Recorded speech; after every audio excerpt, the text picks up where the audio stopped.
how is IFRS different from Indian accounting standards and how can the Indian finance professional be benefited from it?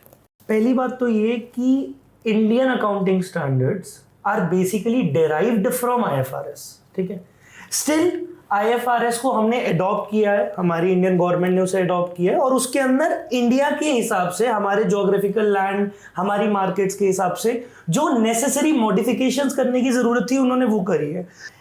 Indian accountants की अगर मैं बात करूं या फिर मैं इंडियन चार्टेड अकाउंटेंट्स की भी अगर बात करूं तो कोई formal education regarding the IFRS नहीं मिलती हमें, ठीक है. हम चार्टेड अकाउंटेंसी के कोर्स के अंदर भी इंडियन अकाउंटिंग स्टैंडर्ड्स पढ़ते हैं.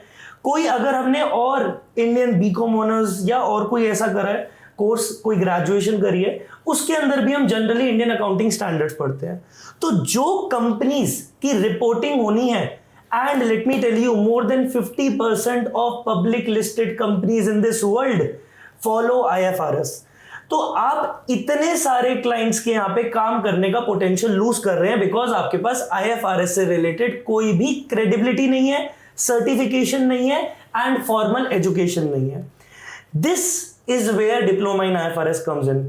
Diploma in IFRS will give you the credibility required by you to work in multinational corporations that follow IFRS within 6 months. एक एग्जामिनेशन देके 6 महीने के अंदर आप ये क्रेडिबिलिटी अपने आपके लिए हासिल कर सकते हैं and you would be able to work in MNCs and you will be able to work in IFRS reporting.